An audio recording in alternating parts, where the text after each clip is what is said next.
Hello, ladies and gentlemen, and welcome to another thrilling episode of Charlie and Andrei's podcast, episode 3. I'm your host, Andrei, and this is... This is Charlie from a not too far from the serene and whimsical Shire. Ladies and gentlemen, hobbits and wizards, elves and dwarves, welcome to our magical radio journey. Yes, come one, come all. We want to continue the thread we had last time. We were talking about the Silmarillion and the early ages of Middle-earth as kind of a backstory to Tolkien's Lord of the Rings legendarium. We covered a lot of the tumultuous events of the first age, the creation of the world, the Valar, the trees of Valinor, the wars of the Elves against Morgoth, the big bad guy, the first Dark Lord, and the birth of elves and men and all that, and eventually the downfall of Morgoth at the hands of the Valar.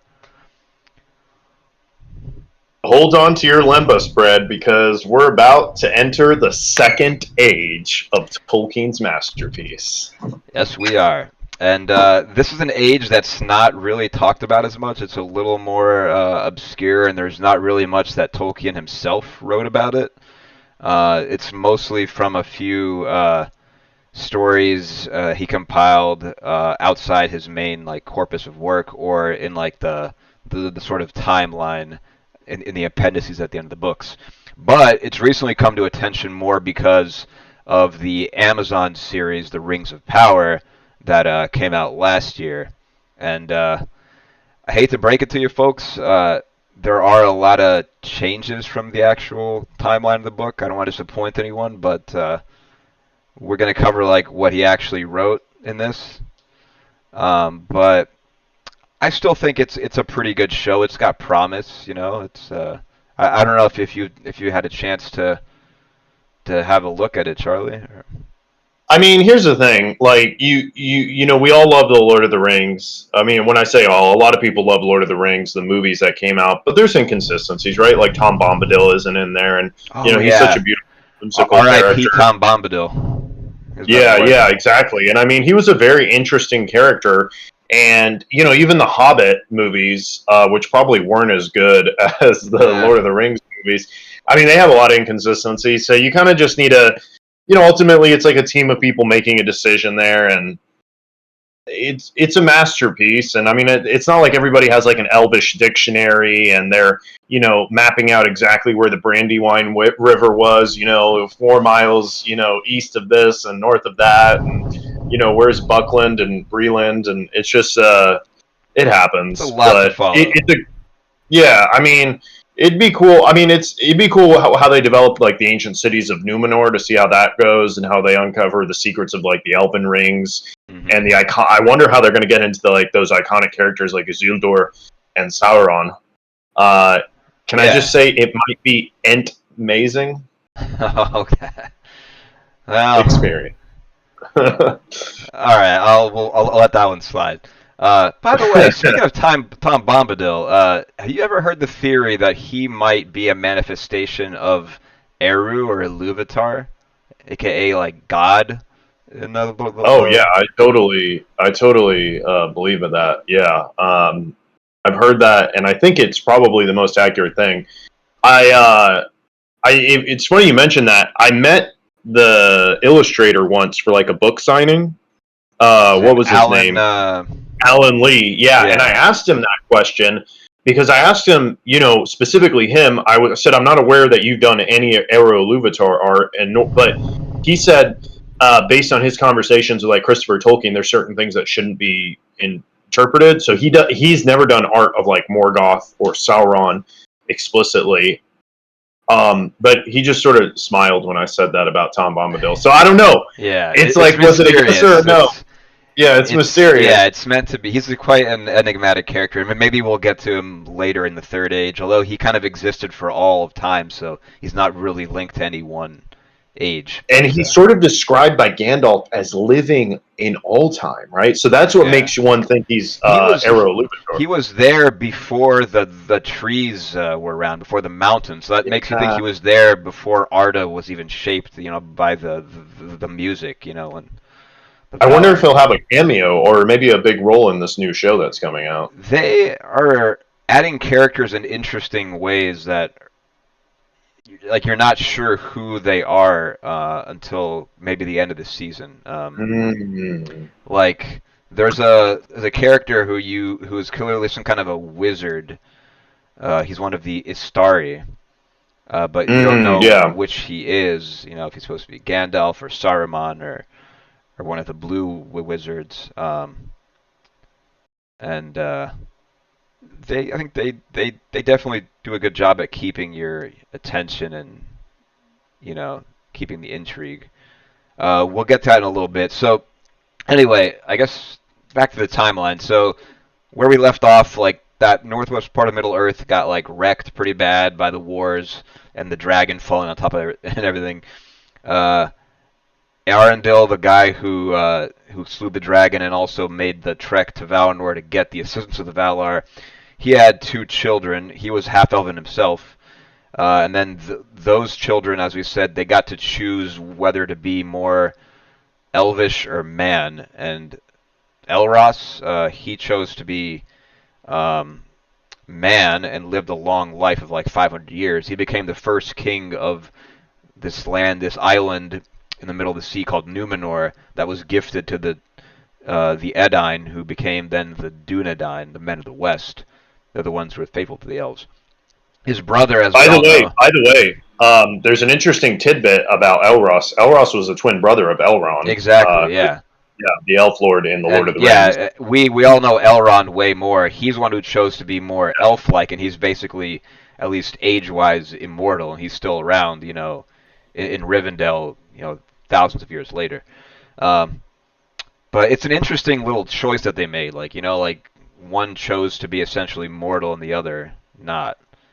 Um, Yeah, and it's interesting how under his rule, like under Elros's rule, like Numenor sort of prospers and oh becomes this yeah, powerful nation, but then the people of Numenor grow very proud and but they desire immortality, which is something that Elros, in a sense, rejected, yes, and that yes. pride and envy it leads to their eventual downfall.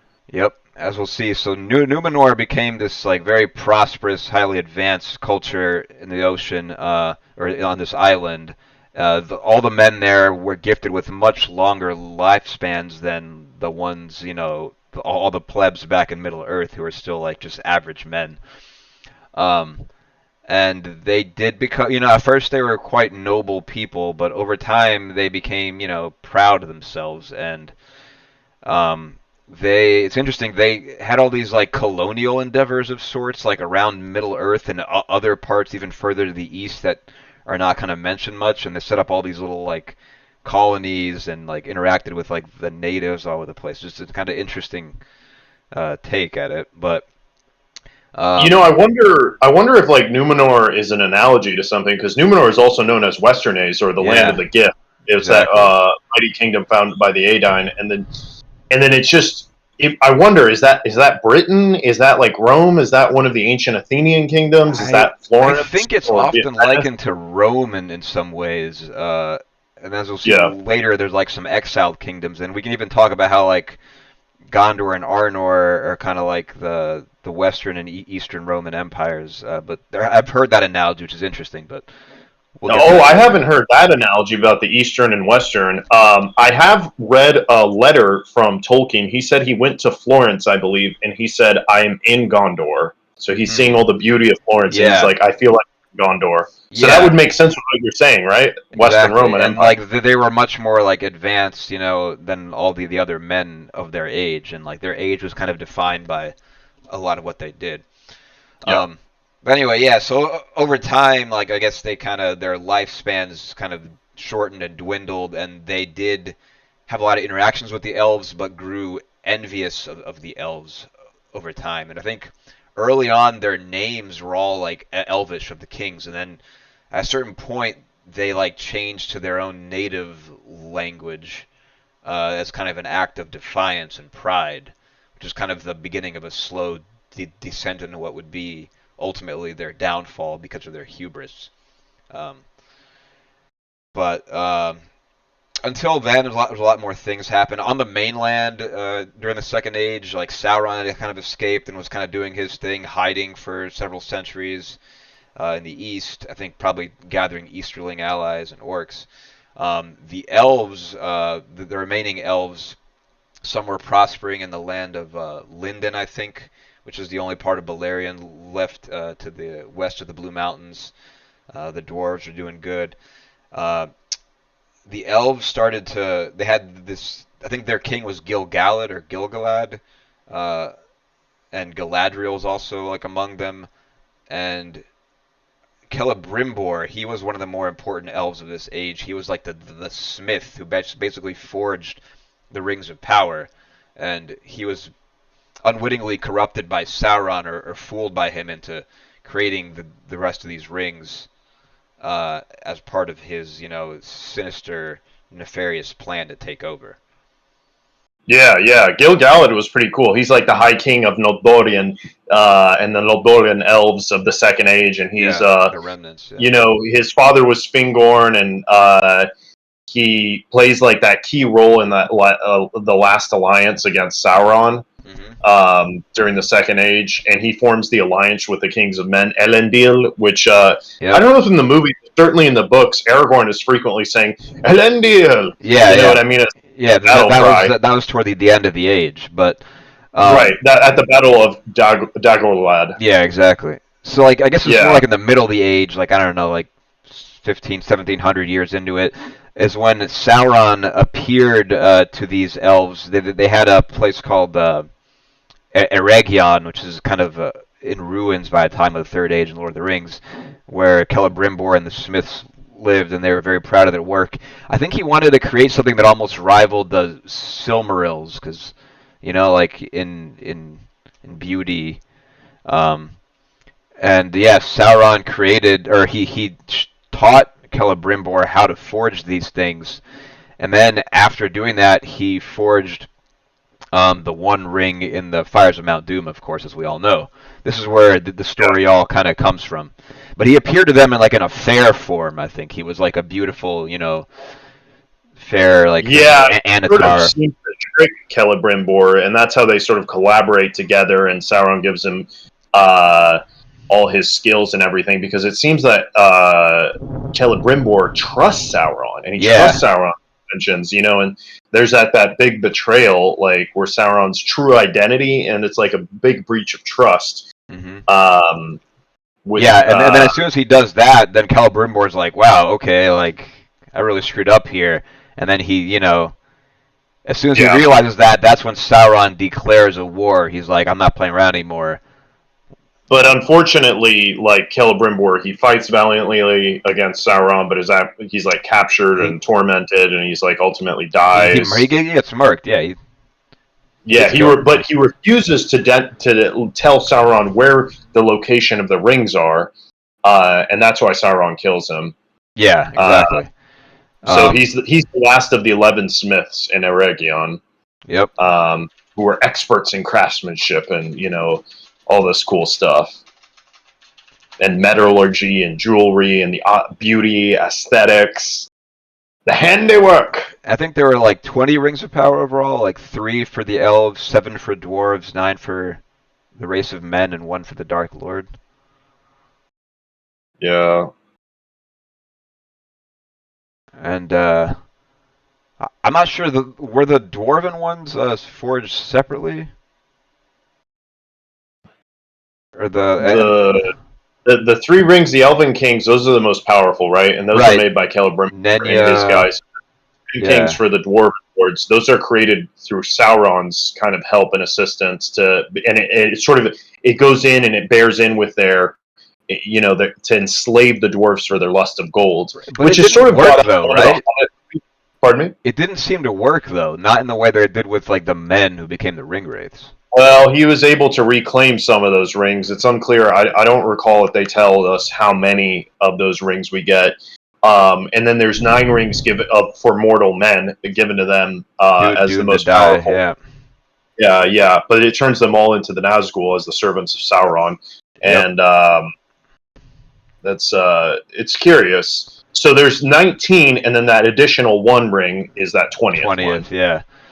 Yeah, yeah. But it's So interesting. They didn't all have the same effect on the wearers, or like some of them gave them a lot of power. Some of them gave were more subtle in their and if I'm effects. not mistaken, Galadriel, she was the Ring of Water is what she Yeah. has, right? Yeah. Yeah, and Narya, the Ring of Fire, Right. not the Johnny Cash song, he was entrusted to Gandalf, the leader of the Ring Istari of wizard. Fire. Yeah, exactly, the leader of the Istari that you had Narya, mentioned. Nenya, and Vilya. But I actually So, have yeah. an Istari joke. What did the Istari say when they were asked if they preferred tea or coffee? They said neither. I'm more of a Mithrandir person. Anyway.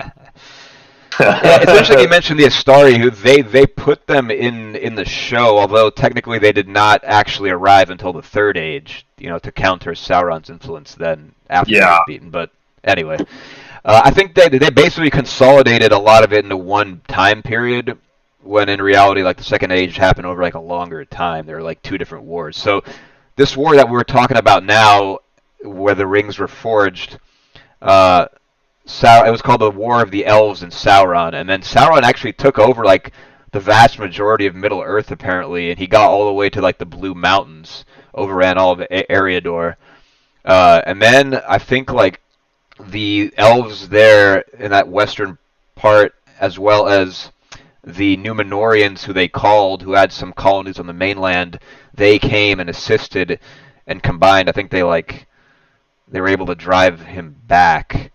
Yeah. Basically, the War of the Elves, War of Last Alliance, as it's variously called. No. It's basically The War of the Last Alliance was separate. That was like a couple thousand years later. See, that's what's confusing. Right. In the show, they make them all the same thing. Not that it really matters that much, I guess, but Okay, because I was thinking like after the fall of Númenor, they formed that last alliance with Gil-galad and Elendil. No, that doesn't happen until a bit later. Okay, so in the show they kind of mix things up a little bit. So like Sauron's beaten like in the middle of the Second Age, what we just talked about. Obviously, the Ringwraiths still become Ringwraiths and Nazgul. A lot of them were great kings of men. Some were like Easterlings. Some were even like black Númenóreans. Once upon a time, I think like the Witch King in particular. But yeah, then I don't know. More time passes. Drama starts to happen in Númenor. Then I think this is when they had that king Ar-Pharazôn, who started to rebel against the Valar and the Elves because he was envious of their lifespan and what they had, and thought that they were keeping the Númenóreans back. So he had this crazy. Actually, I'm getting ahead of myself. I think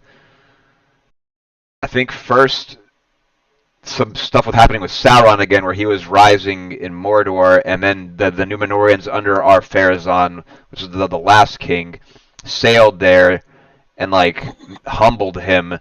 But I think it was all part of some plan for him to get passage to Númenor to corrupt them from within, which actually ended up working.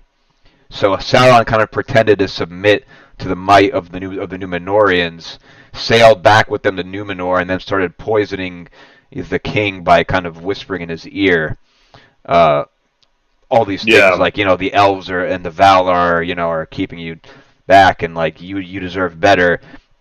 Because of that, the king hatched this crazy plan to sail west into the actual Undying Lands, or Valinor, which is completely like forbidden. And the plan was to attack it, like this crazy, as if they were going to take down. Now you're getting to the cool part, right? Yeah, as if they had a chance against like God somehow. It was crazy. But I guess that kind of represents, like in a mythological sense, like the hubris of man, trying to fight the natural order of things. But so anyway, when they sailed west, the Valar instantly like destroyed Númenor, essentially. Like the entire thing was destroyed by a huge earthquake and tidal waves. the entire And they fleet sink it was beneath the sunk. sea. Yeah, and then like Valinor, which was once on the same plane of existence as the rest of the world in Middle Earth, was permanently like split off from it, and the world became sort of round. Because up until then it was more flat, and then it became like a globe in which Valinor was detached permanently, and only Yeah, like yeah, the chosen few who somehow were like authorized, as we later see with like Frodo and the Fellowship, were allowed passage, or I guess certain elves and stuff like that. But yeah. no man was allowed to go there. No mortal. It's a weird corruption that Sauron has over the Númenóreans and the people of the island. You know, he manipulates them, he deceives them, he plays on their fear of death and their desire for power. At one point, he starts getting them to worship Morgoth, the first Dark Lord, right? Yeah, which is And like convinces them to yeah, worship his to stop mentor. worshiping the benevolent Valar, and then he convinces them to make the temple of Melkor, where they Yeah, offer the human sacrifices to Morgoth, and exactly. then that's sort of the turning point of Yeah, Numenor into darkness. And then they ban the Elven tongues. yeah, Uh, yeah. our Farazon that you mentioned, Hmm. so he bans all those Elven's tongues. So they lose the guidance from the Elves, who were the Yep. friends of the Numenorians in the earlier times. And then they just rebel against those Valar, man. And then once they start sailing west to the Undying Lands, it's Well, uh, it's over for it's them. bad. Yeah. Yeah, yeah, yeah. But there is a ray of hope in all this. Silver lining. There was like a small portion of Númenóreans like that were the faithful. Among them were Elendil, which I think his name is like means like friend to elves, right? Yep. And then his sons Isildur and Anarion, they actually escaped because they kind of anticipated what would happen and were already on a fleet off the island when it was sunk, and then they sailed to Middle Earth and and founded the exiled kingdoms.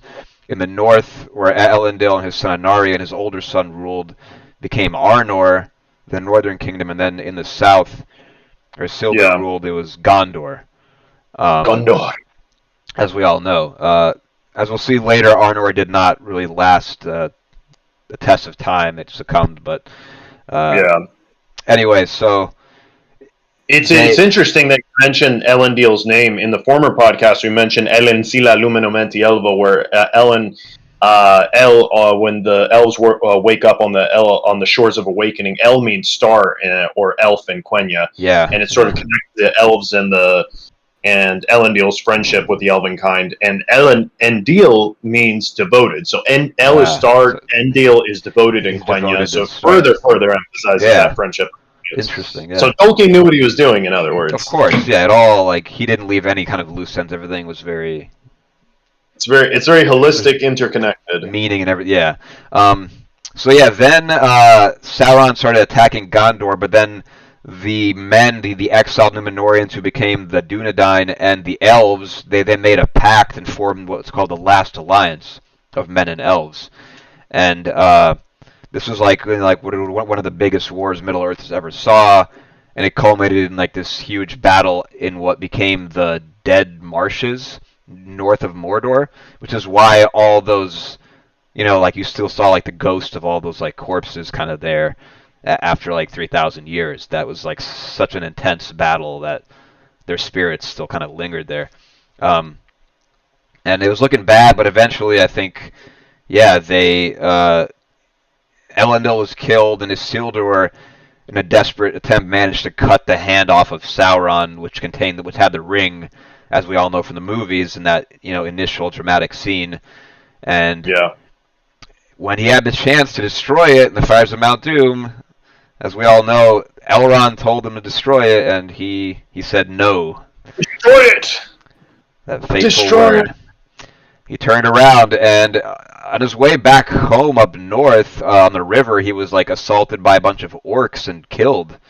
And then the Yeah. ring just sank to the bottom of the river for thousands of years until our buddy Smeagol, aka Gollum, Smeagol. found it. Yeah, Yeah, I mean, and that kind of wraps up the Second Age, right? yeah, pretty much. Then, yeah, the kingdom started, taking off on their own and became their own thing. But Tune we'll deal in with that later. for the next one. Yeah, there's a yeah. Okay, let's wrap it up there, I guess. All right. Yeah. Good times, man. That was a good one.